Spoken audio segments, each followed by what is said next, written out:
Media वालों को आने थोड़ा सा पीछे हो जाओ महाराज।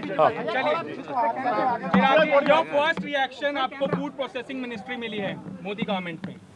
प्रधानमंत्री जी के द्वारा जो भी जिम्मेदारी मुझे दी गई है, और ये एक ऐसे विभाग की जिम्मेदारी मुझे दी गई है जिसकी चर्चा मैंने मेरे विजन डॉक्यूमेंट में हमेशा की थी।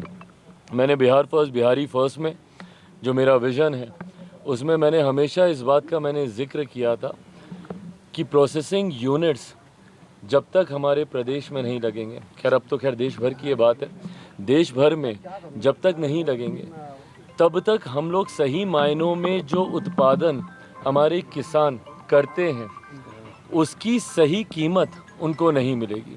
कृषि प्रधान देश है हमारा, ऐसे में ज़रूरी है कि जो उत्पादन वो करते हैं उसकी प्रोसेसिंग बढ़िया से हो, पैकेजिंग बढ़िया से हो, उसकी मार्केटिंग बढ़िया से हो।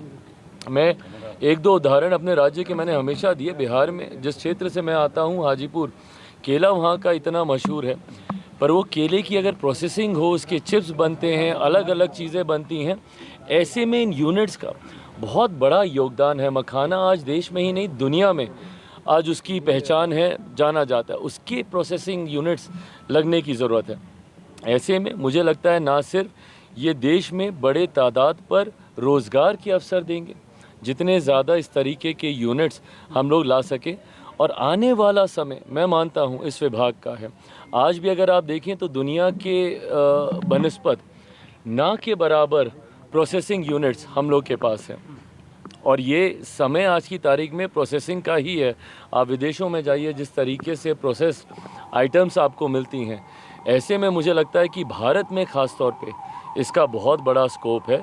इस उम्मीद के साथ कि जो जिम्मेदारी प्रधानमंत्री जी ने मुझे दी है उसको पूरी ईमानदारी से और पूरी मेहनत से उसको आगे लेकर जाएंगे, और यकीनन आने वाले दिनों में देश के विकास में इस विभाग का एक महत्वपूर्ण योगदान होगा। Are you satisfied with the ministry which you have got? And secondly, there have been attempts earlier also to revive the food processing industry in Hajipur and other belts. So what new will be in addition? Well, first of all, not only I'm satisfied, not only I'm happy, I think this is absolutely my Prime Minister's discretion, whom he wants to give what responsibility. Having said that, for me, it's a huge responsibility. And definitely, I'll be fulfilling it.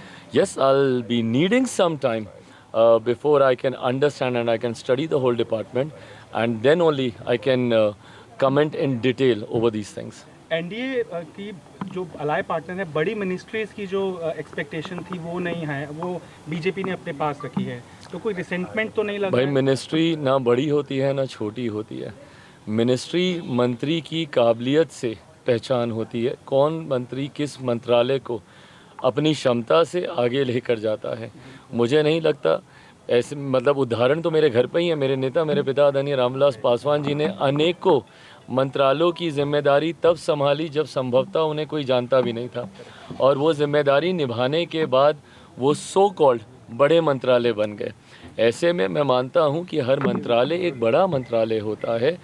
आपके अंदर वो क्षमता होनी चाहिए उस मंत्रालय की पहचान देश भर में बनाने के लिए। आपके अंदर वो काबिलियत होनी चाहिए कि उस मंत्रालय के माध्यम से आप जनता को लाभ दिला सकें। चिराग जी, आपके पिताजी भी ये मंत्रालय संभाल चुके हैं जो आपको मिला है, क्या कहना चाहिए? इसमें कुछ नहीं कहना, कोई मंत्रालय किसने संभाला, जैसा मैंने कहा कि भाई ये जिम्मेदारी है। प्रधानमंत्री जी ने जो विश्वास मुझ पर रखा है उस विश्वास पे पूरी तरीके से खरा उतरूंगा, ये विश्वास जरूर दिलाता हूं। इंडिया अलायंस की पहले ही इसके ऊपर रिएक्शन आई है, उन्होंने कहा है कि अलाय पार्टनर को झुंझुनू मंत्रालय दिया गया। फिर वही सोच है ना, ये गलत सोच है, ये गलत सोच है। जैसा मैंने कहा, मंत्रालय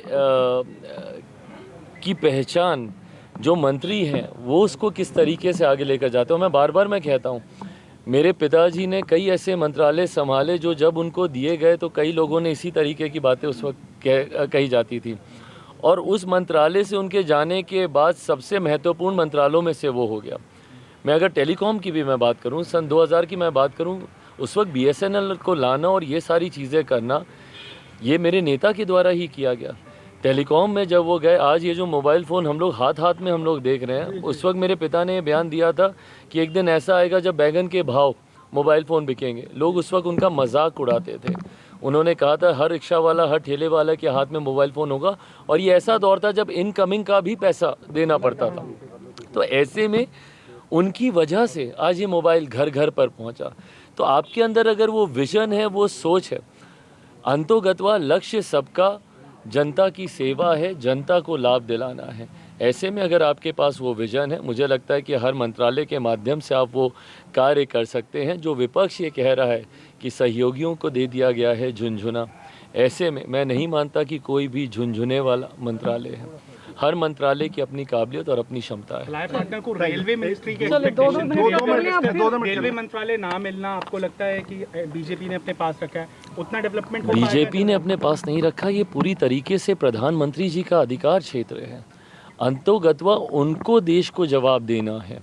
मेरे प्रधानमंत्री ने जैसा कहा कि भाई अभी तो ट्रेलर है पिछले 10 साल, अगले 5 साल ही नहीं बल्कि अगले 10 साल के रोड मैप के साथ हम लोग काम कर रहे हैं। और रोड मैप तो हम लोग का 2047 तक भारत को विकसित देश बनाने का है। ऐसे में ये पार्टी के साथ इसको जोड़ के नहीं देखा जाए, व्यक्ति के साथ इसको जोड़कर देखा जाए। जो व्यक्ति जिस मंत्रालय को की जिम्मेदारी निभाने की क्षमता रखता है, उस सोच के साथ मुझे लगता है प्रधानमंत्री जी ने सबको जिम्मेदारियां दी हैं। For more such videos, subscribe to the NewsX YouTube channel, hit the bell icon.